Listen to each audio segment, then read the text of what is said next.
I'm Ryan Milliken from Hardway Performance, and you're listening to the Diesel Podcast. I'm Dimitri Miller with No Zone Diesel. This is Anthony Reams from XDP. This is Jaron Holder from Holderdown Performance. Corey Willis from PPEI. I'm Drew with D&J Precision Machine. I'm Pinky. And you're listening to the Diesel Podcast. Diesel Podcast. You're listening to the Diesel Podcast. The Diesel Podcast. The one and only Diesel Podcast. What is going on, Diesel Nation? We're excited to have you guys with us today. We've got a very interesting episode that you guys are going to love. Before we get to it, we want to thank BD Diesel and Dan's Diesel Performance for making this episode possible. If you're looking to do anything to your truck, whether it's get a little bit more power, or lower EGTs, need transmission upgrades, or build a full-on race truck, you got to check them out. Head on over to dieselperformance.com and dansdieselperformance.com to check them out. Give them a call, email them, they'll hook you up. We also want to encourage you guys to keep on commenting, liking, sharing, and subscribing to the podcast. If you're not already subscribed, make sure you do on iTunes and YouTube, and comment with who you want to hear from or what topics you want to hear about. We love hearing from you guys. And also, we've released a Diesel Podcast website. It's called thedieselpodcast.com. We've got all of our episodes, blogs, tons of information. If you want to hear the episodes first, you need to go check it out. Luke, it is great to have you on the podcast. How you doing today? I'm fine, thank you. I'm great. And yourself? I'm doing pretty well. I'm really excited to have you on today.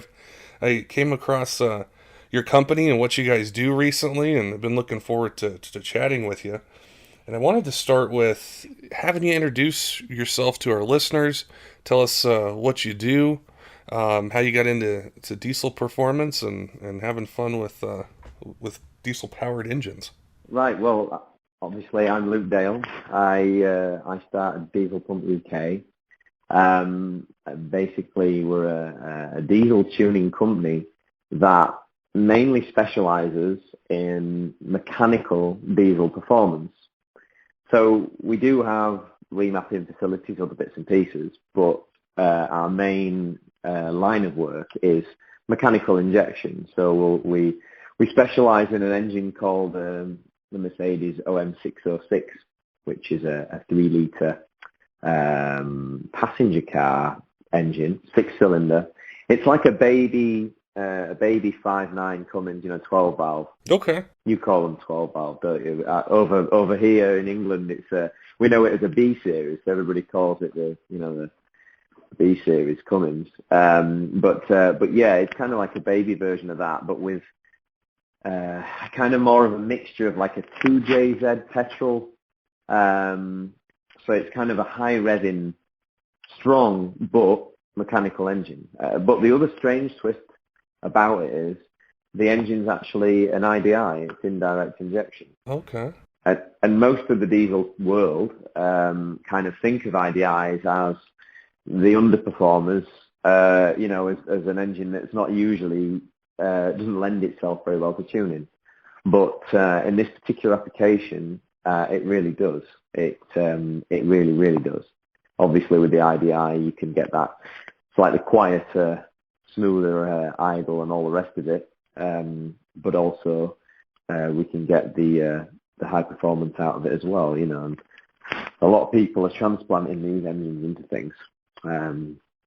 Putting them into anything from cars like BMWs and like I put mine in an American muscle car. We're putting them in. I put one in an F250, which obviously is is a lot smaller than what it should have had. And I took a 6.9 IDI out of it and put one of these engines in.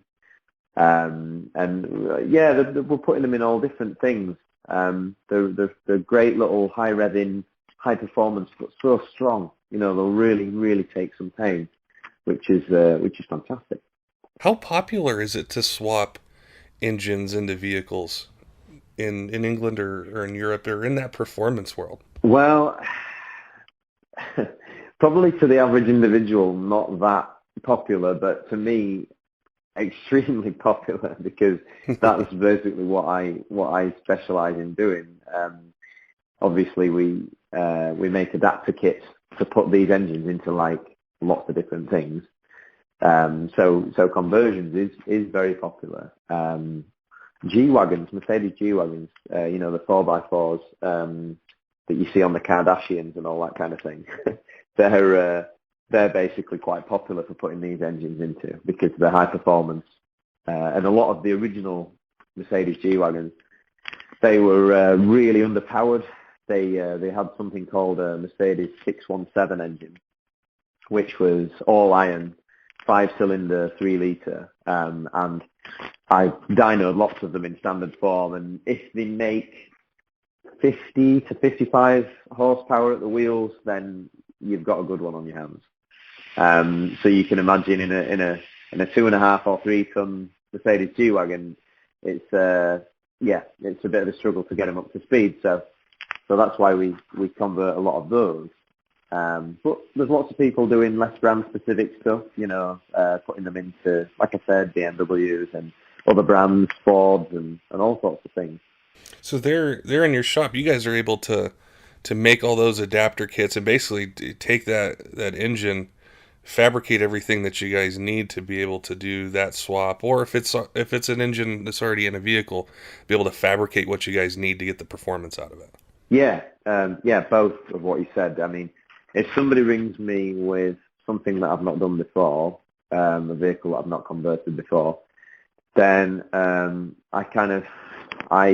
will give them a quote up front, suggest, what I think is going to be involved, give my best sort of advice, but obviously say to them, look, yours is the first, so there'll be a bit of development involved, if there's any extra machining or specialist development parts, we usually do those at cost if it's a person that's brought me the first vehicle, because technically they're lending me a good platform for development, which is good. So we've done that on quite a few vehicles. So like for instance, I've got a Land Rover in at the minute. We've done a few different Land Rovers, which are obviously an English thing anyway. But I've taken that in and we've redesigned quite a few bits. The alternator was in the wrong place, so we've made a CAD model of that and then a plastic model to make sure the alternator sits in the right place, and then that gets made out of billet aluminium and then it can be anodized to whatever colour people want. And little things like that. So we try and do the small parts, the ones that are, crucial, that's the kind of parts that are going to keep the vehicle reliable. We try and get them done laser straight, CAD designed, made out of good grade alloy or something similar, and then it's going to last the test of time. And it's just a case of developing like that every time we do a new vehicle, and then it's much easier after that. Once we've done the first one, then we can offer a kit. We can say, right, okay, so you want to put an engine into your BMW, well, you need this adapter, these mounts, that set of hoses, I'm sure there are lots of companies in the US that are probably specializing in doing that with things like Cummins and Ellis, that kind of stuff. It's really cool though that you guys are able to. There are, as far as with the engine swaps, the Cummins swap is really popular, and there are ones that do that. But it's what you're able to take, which maybe engines we're not as familiar with over here, but you're able to build that kit, do it in house, have it ready to go, and then you guys can ship them anywhere. So even if they're not local to you, you're able to get these products to a customer anywhere in the world. Yeah, absolutely. And we keep a lot of engines in stock, used engines. They're extortionately expensive to buy from Mercedes. If you wanted to buy a new unit from Mercedes, it's very, very expensive. Just a bare engine on its own can be as much as £11,000, which in dollars, I don't know what that is, maybe $15,000. So they're very, very expensive engine. But second hand, over here, they're very, very cheap. You're looking at, you can buy a car with one of these engines in. Obviously, it's a used engine, so there's lots that you need to take into consideration. But you can buy a used car from the UK for £500. Again, I don't know what it works out. Maybe like $750 or something. In the US, they're a bit more expensive. Like I've already got quite a few customers in America that are buying these. Buying parts from me, pumps or adapters or turbo kits, and they're sourcing their own engines because you did have there was America was supplied with the Mercedes E300 turbo diesel 1998 model that came with this particular engine. So you do have some over there, but they're expensive, and most people say to me that if they ever do see them for sale, they're generally around about $2,500, something like that. So quite a lot more than what we pay. So generally what I say to the customers or people that are interested in doing the build, you know, you've got other parts. Generally they're wanting to buy other parts. I say, look, you know, buy the engine and bits and pieces from us, and then, you know, I can crate it up. The shipping cost usually then makes it the same price as an engine to buy over there, but the difference is I've had a chance to have a look over it, and obviously I look at these every day, day in, day out, so I can make sure that the silly little things that kind of generally tend to be wrong, I can sort all that out before they go over. So it works quite nicely like that, you know. It works good for that in that respect. When somebody orders one of these from you, they probably want more power than they have stock, right? yeah, definitely, yeah.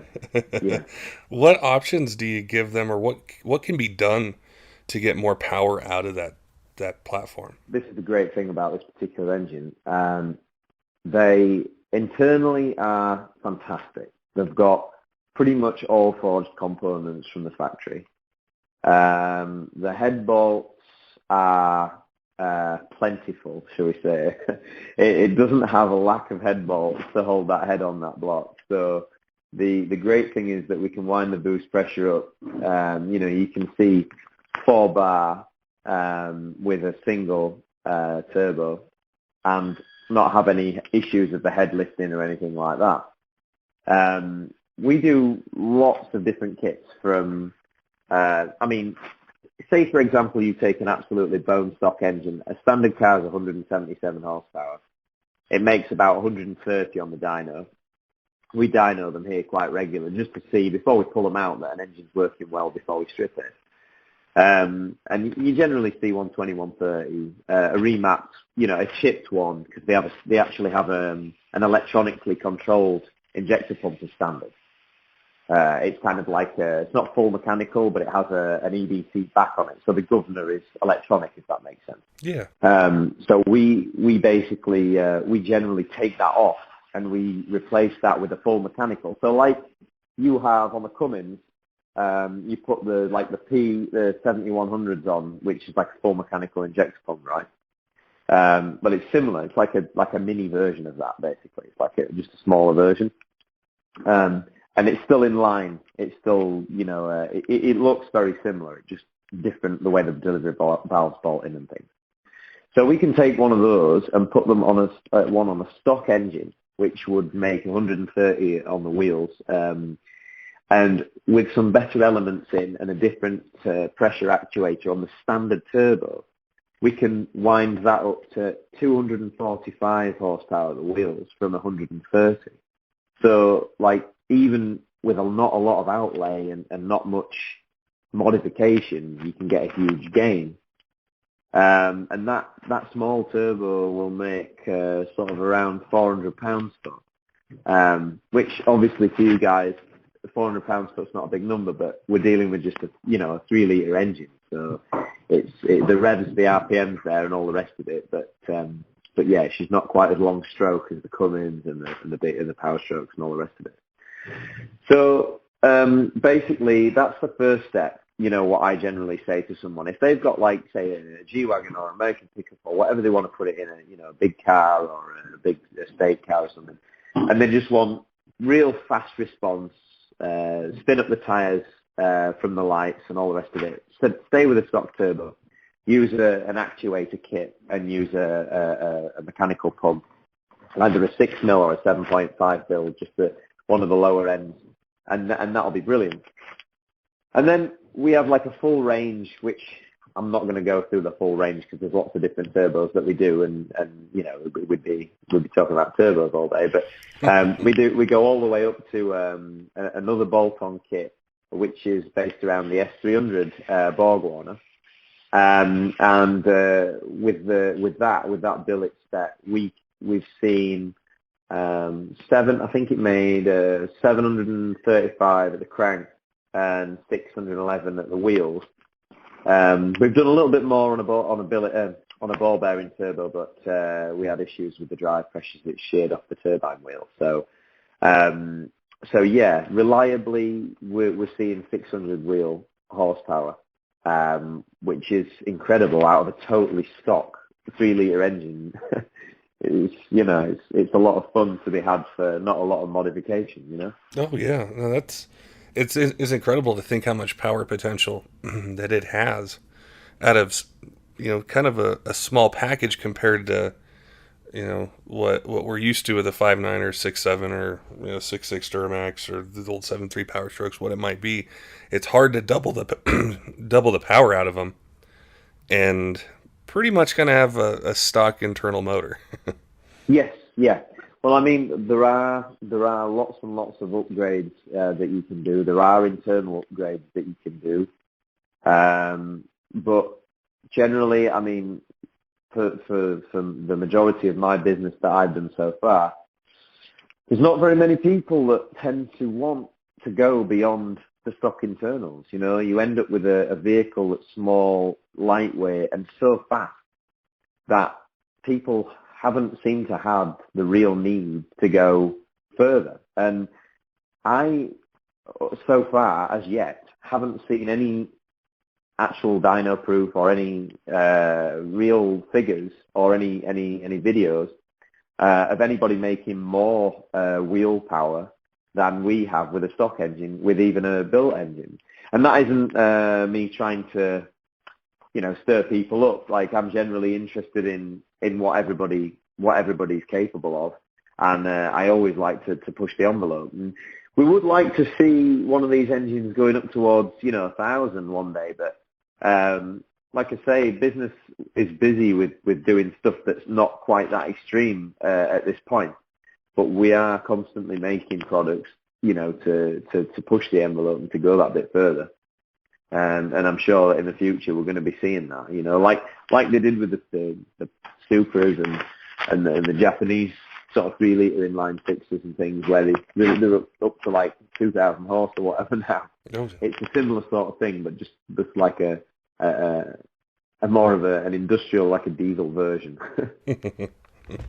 Now, I had recently, I don't remember, I think it was Facebook. I saw a post you guys had about a build you guys did in-house with a charger, and I wanted to ask you about it, get the details. Just, it was so cool. I was like, I need to know more about this car.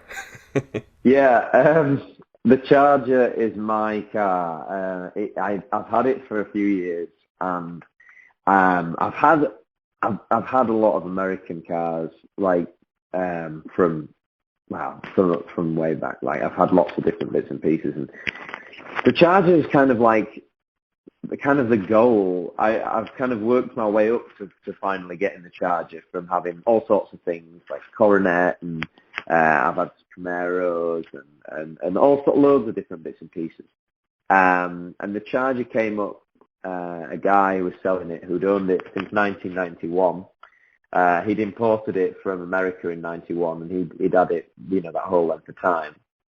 I purchased it, and the interior kind of looked like what we see on American car restoration shows. So this doesn't tend to happen in the UK, but the dash was all kind of cracked, and the seats were all cracked, and the carpet had turned into what could only be described as like cornflakes. It was like the whole interior had dried out to the point where you could hoover it out, if that makes sense. Whereas that doesn't happen in the UK. Like, our cars rot away completely. You know what I mean? The interiors are perfect after 30 years because everything stays damp, but usually the exteriors are completely destroyed. But so anyway, the first job was obviously I did the interior, I got that sorted and a few bits and pieces, but I never got it reinstalled. And it had a 318 in it, small block, Mopar, the standard engine that it came with from the factory, a 318 with a 3-speed. And it wasn't very fast, it wasn't very exciting, but it was a Charger, and that's what I kind of always wanted, so I was really suited with it. Anyway, well, I don't know if you've ever heard of I'm sure you will have heard, a show called Roadkill. And, Yeah. you know, they're on, various channels, whatever. Well, I often watch that because the thing with Roadkill, one of the great things about watching it for me is the scenery. You know, it feels like I'm getting a guided tour of your country, and it's interesting. It's really interesting because you've got so many different varieties of weather and such a wide spectrum of cars and great road trips. It was absolutely brilliant. Anyway, I always watch these two guys and the crazy builds that they do and the weird and wonderful, bizarre things that they build. Anyway, they announced that they were coming to England. And I basically sent an email to their production people or whatever saying, we've got a massive yard outside where we work. If you're interested in coming here, then by all means, I'm sure we could arrange it. Anyway, I never heard anything back. And they ended up going to EBC, which is a brake pad manufacturer in the UK. And they held the event there. But we entered the car, the Charger, in the show as a diesel converted Dodge Charger. Well, at the time, they were coming over in 10 days, and we submitted the application, obviously 10 days before that, and the car didn't have a diesel engine in it. It didn't have an interior in it. It was kind of a wild idea that I kind of hoped that they'd say yes. Well, obviously, we had to get a yes before we really started building it, but we had such a short amount of time to build this car that I thought, well, I better crack on and start building the engine. So I started building this engine, and I decided it had to be cat yellow, as you'll have seen in the photos, because years ago, somebody in the VW tuning scene did a cat yellow engine in a VW Golf diesel one. And it looked fantastic, and it really stuck in my mind, and I thought, yeah, I like that. I'm going to do something similar. So anyway, did something similar, very industrial paint job, and by industrial, I mean, painted the injector lines, the injector pump. You've seen these engines when they're painted. They don't mask anything off. Everything gets painted, Yeah. There's no way that engine's going to leak. It's got so much tube-pack on it, So basically, that's what it got. It got the full works. Obviously, after we'd assembled all the bits and pieces we wanted to put on it, it got painted cat yellow.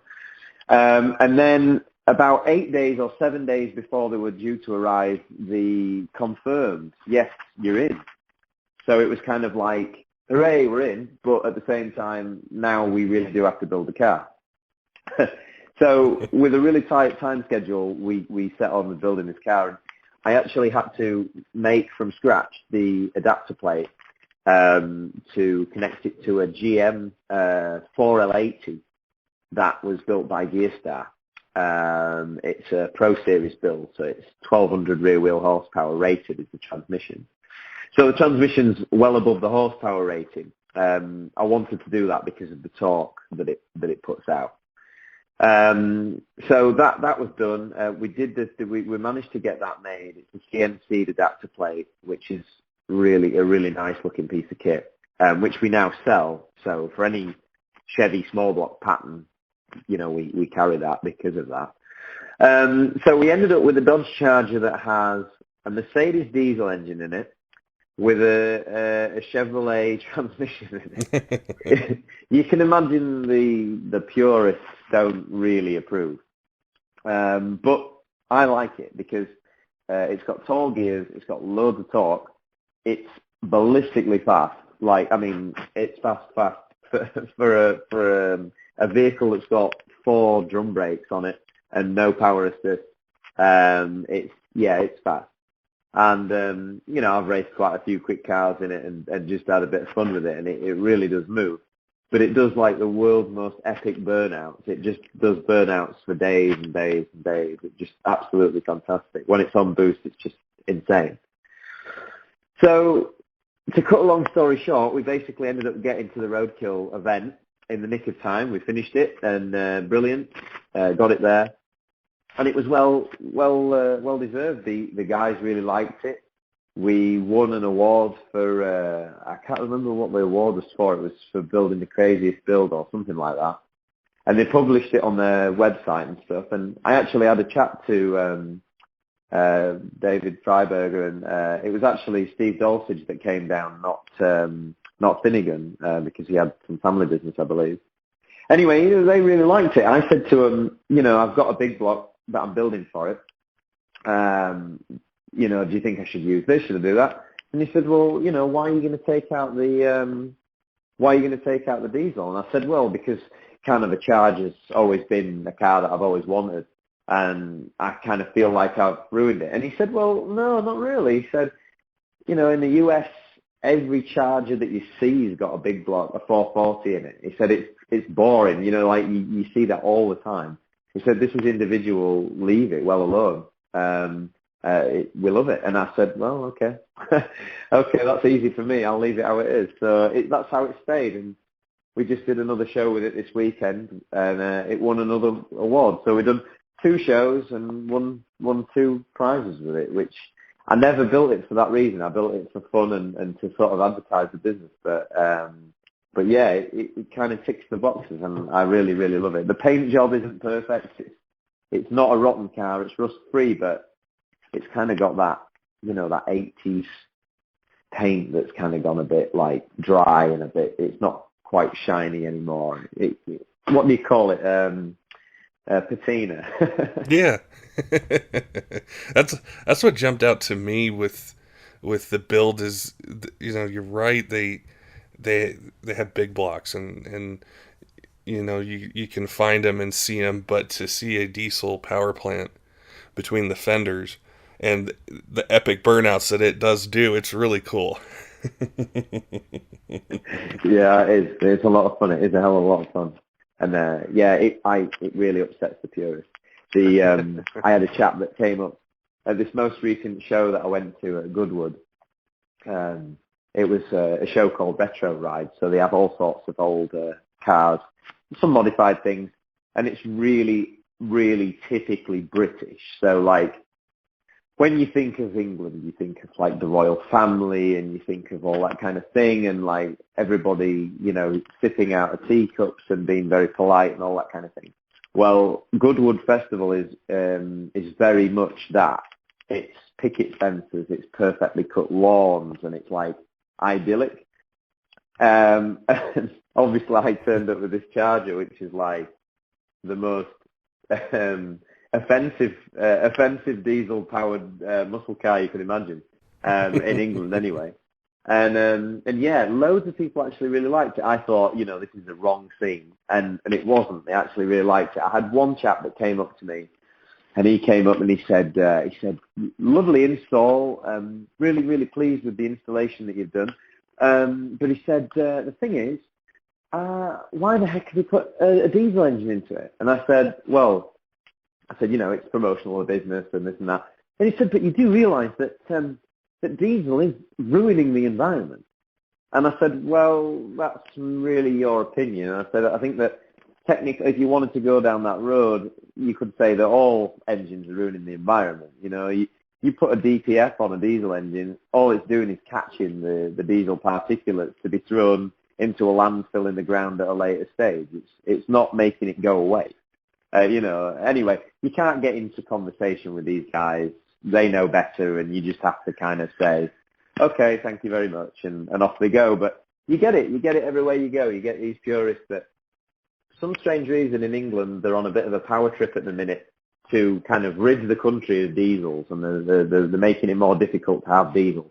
And it's very frustrating. I think the people that are in power and that are doing it, they don't realise that, the trains, there's a lot of the trains that are diesel, the ships are diesel, all the trucks, all of our heavy vehicle industry is all diesel, and, they are efficient engines. They're efficient, and the more development we can put into the technology, the better these engines can be designed, the more efficient they can be made, the less fuel they're going to burn, and the less bad for the environment. I mean, I'm obviously not one to talk, a lot of the stuff we build at roll coal and all the rest of it, because that's what the customers like. But there's a lot of technology as well out there that's really quite impressive. It's very interesting you say that, because it's the same thing here with from where Diesel Performance, started in the 90s, where it's just, get as much fuel as you can, into the motor, turbos, do what you want, to now trucks with DPFs and ECMs that aren't very favorable to access and tune, and it's this balance of trying to find this 2018 truck that has this much power. Well, you want a little bit more. How do you do it? How do you keep the DPF happy? How do you fall within the regulations of everything? And that's just, diesel is it's so efficient. It can make so much torque. It can last so long that the enthusiasts, we're trying to figure out how to do it and stay within the guidelines of what's done. Yeah, of what's legal. Yeah, I understand that, and I appreciate. I think that the great thing about a diesel is it can be one or the other. It can be a show pony. We can make it blow a load of smoke for a show, just as a one-off.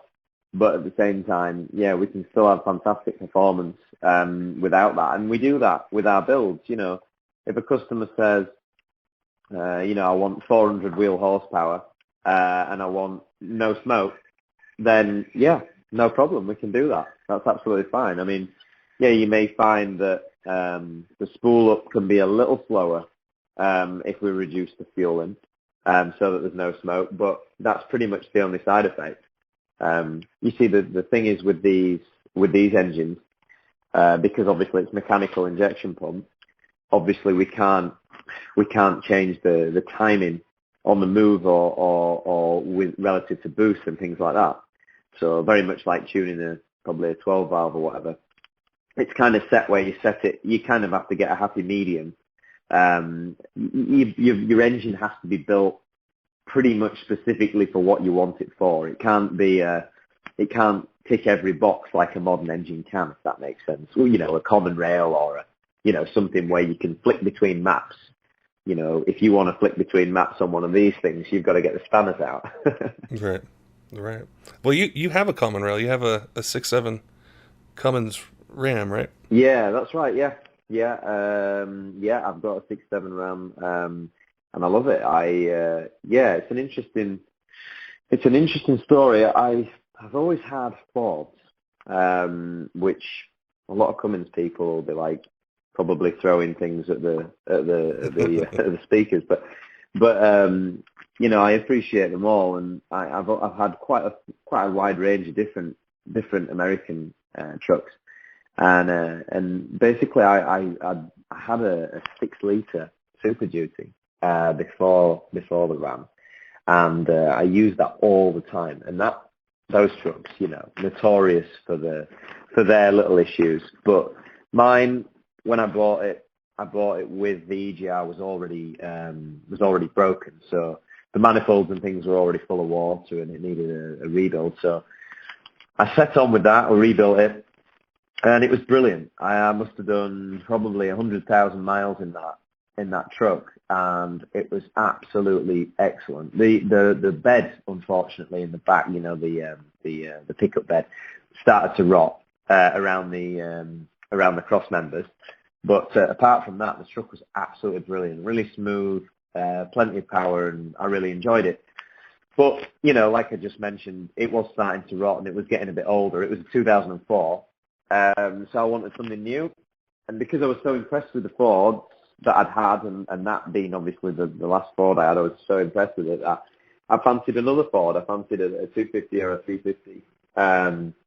One of the new shape ones with the aluminium cabs, because I thought, that sounds really kind of cool. But unfortunately, there's nothing available in England at all. There isn't a single F250 or F350. Even now, I still go on eBay and Auto Trader and all the other different sites, and I type it in and I see if I can find one for sale, and they don't come up. We get the previous shape, so like the 2016 shape one, the last of the Super Duties, or whatever you would call that shape. Okay. But there's lots of those, but no, none of the newest shape, the aluminium cab ones. There's none of those.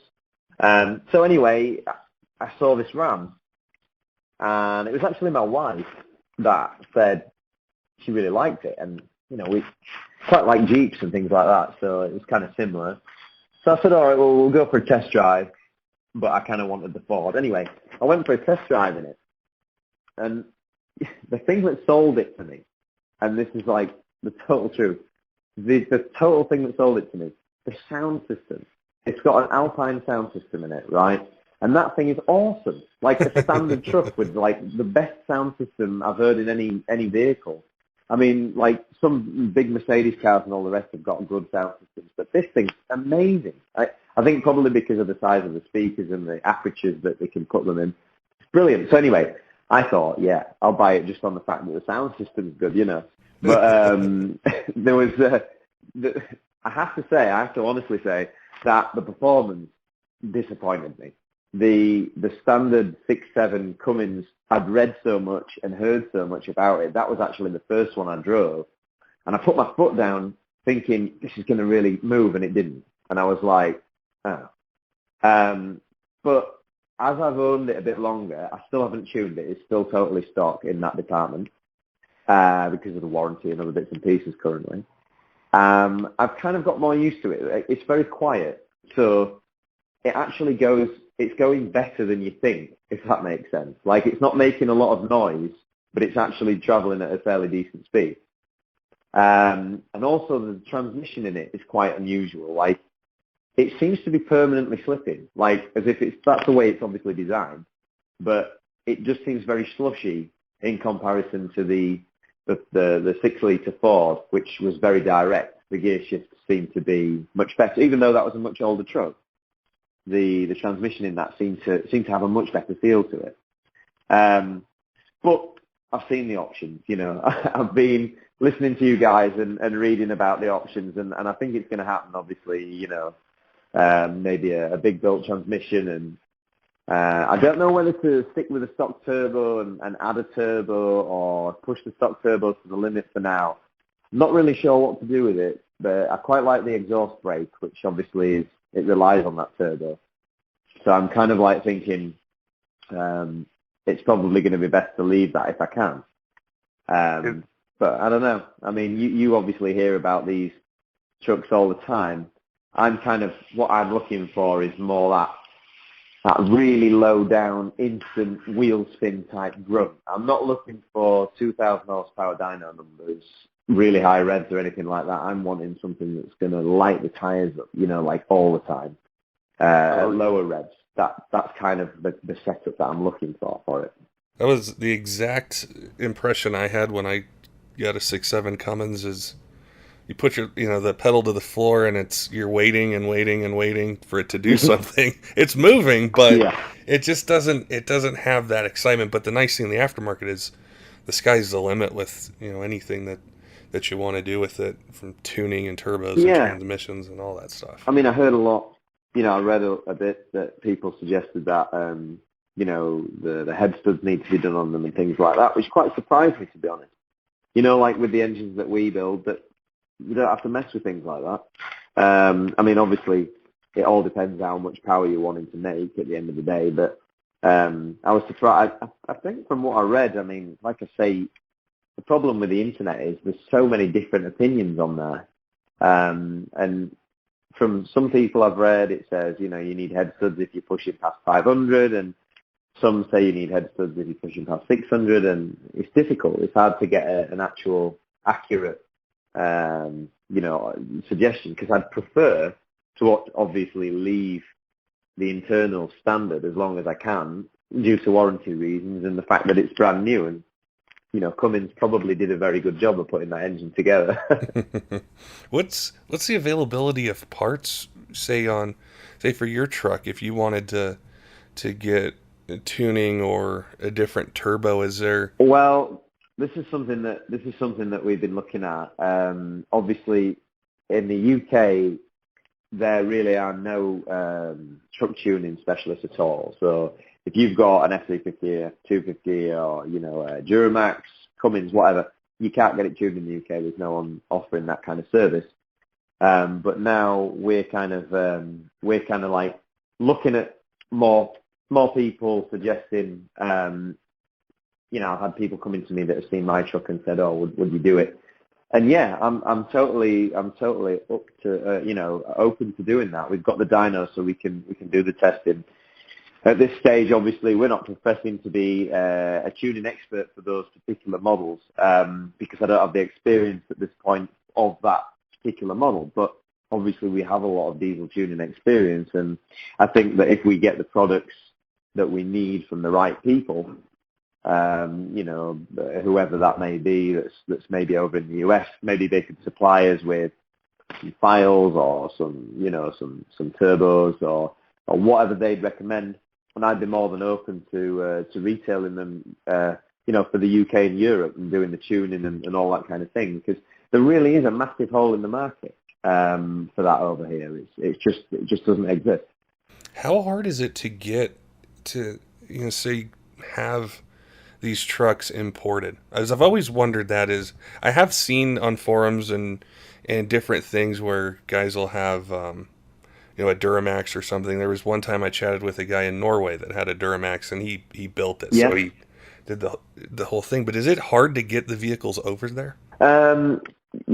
Relatively. Obviously, we try and cripple you with import duties and import tax.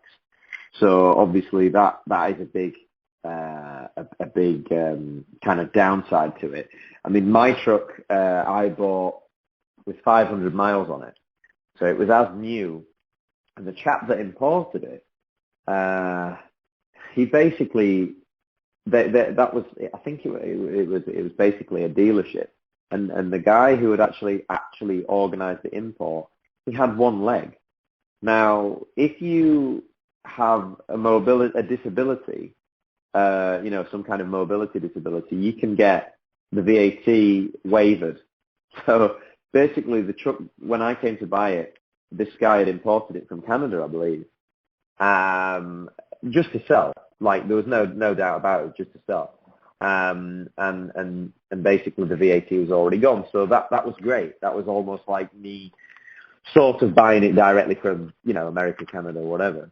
So in that respect, mine was good. But if you're looking at seriously buying, because I did, obviously I looked at importing a 350 or 250.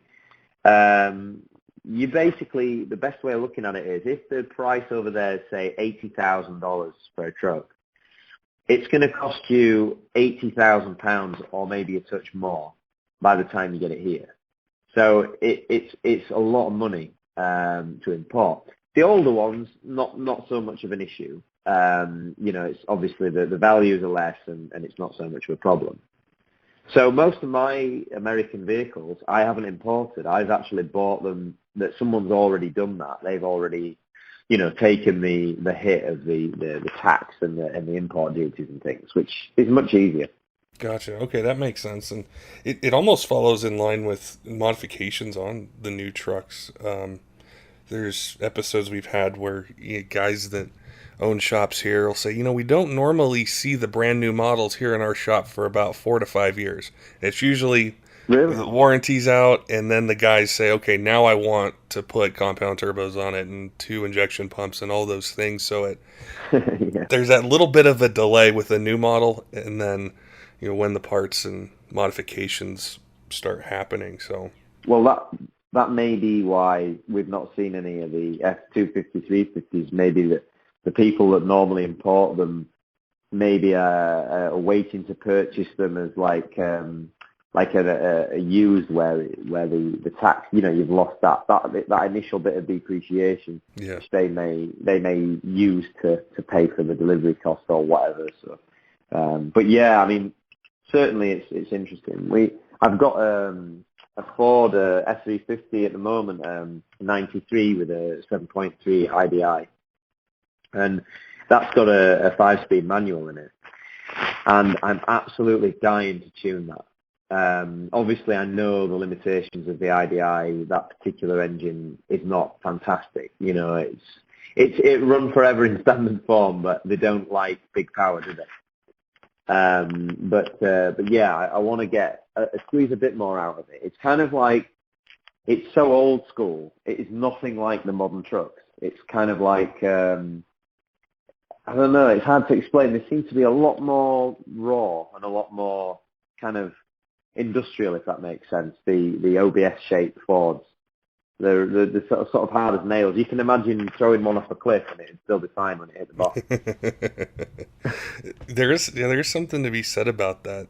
Just the simplicity and just I don't know, there's something about them. The new ones are great with all the gadgets in them and the different things that it has and how quiet they are and everything, but the older ones have something special to them. Yeah, it's character. It definitely, there's some character. Mine's got some straight exhaust on it, some stacks, and that's how I bought it. Someone had put them on, and when you're towing with it, I mean, literally the thing's got no power. It's standard, naturally aspirated. The pump's not even been messed with. It's like literally out of the box, and it sounds fantastic. Those old IDIs with a straight pipe, like the V8 sounds absolutely brilliant. And I kind of worried. I thought, when I stick a big turbo on this, I'm going to lose a bit of that sound, like a silencer, and that's kind of like concerning me. I'm thinking I don't want to lose any of that sound. It sounds fantastic. So I do love that truck. It's got a heck of a lot of character, and I find myself, I'm always justifying it to myself. I kind of say, well, I'm going to take the Ford because I don't want to put too many miles on the new truck. I want to take the old Ford, and in reality, I'm just saying that. The actual truth is I actually really enjoy driving it. It's like, it's old, it's strange, but I don't know. The stick shift and everything, it's kind of like very trucky truck. Now, for our listeners out there that want to see your Charger build, want to know what you're doing in the shop and everything, what is the best way for our listeners to find you and stay updated? The best way, the thing that we update the most is obviously Facebook. So if you type in Diesel Pump UK, all one word, into Facebook, you'll find us. You'll see lots of photos of the Charger and some photos of the 606 engines that we paint cat yellow, because obviously they're not originally cat yellow. And that way, and you can message us through that. You can also email me. You can email me through the website. The website is www.dieselpumpuk.com. And there's all sorts of contact information on there. And yeah, don't be afraid to ask questions. I've always got my phone on me at some point. Outside of hours, I'm texting away people and saying, yeah, you need that fuel pump, you need this, you need that. And yeah, it's when you live and breathe it, you can't really avoid it. So yeah, drop us a line, or you can even call. You can call the workshop. You can find the details for that on the website as well. That is awesome. I definitely want to chat with you again on the next cool diesel build you're doing, or about your truck, or any of the things you have going on. It's when I came across that post, it just grabbed me. I wanted to learn more. I think the next ones that we've got coming up that are interesting to me, probably not that interesting to you because you'll have seen it, but we're putting them on these 606 engines into a Jeep, into a 2004 Jeep Wrangler.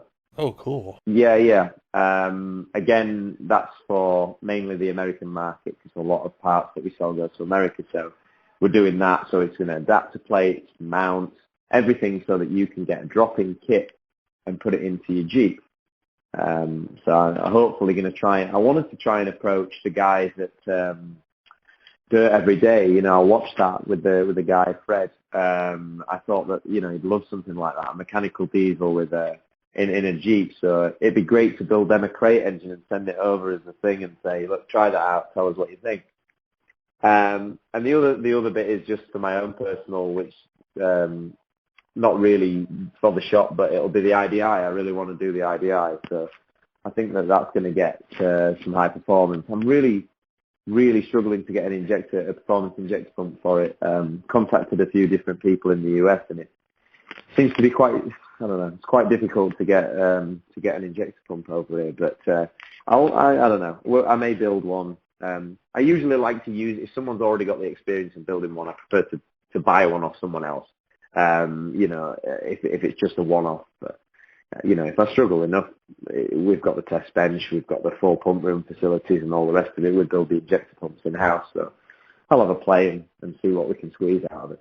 Oh, for sure. All those builds are cool, and we definitely want to follow them and chat with you. And it was awesome to have you on today. I appreciate your time and Cool. all the information you gave us, and just sharing with our listeners what you do with your business and your passion for diesel. Yeah, definitely a passion. It's a lifestyle, I think. Don't forget, diesel fans, make sure and check out BD Diesel and Dan's Diesel Performance. Go to dieselperformance.com and dansdieselperformance.com for upgrades for your Cummins, Duramax, or Power Stroke. Until next time, keep the shiny side up.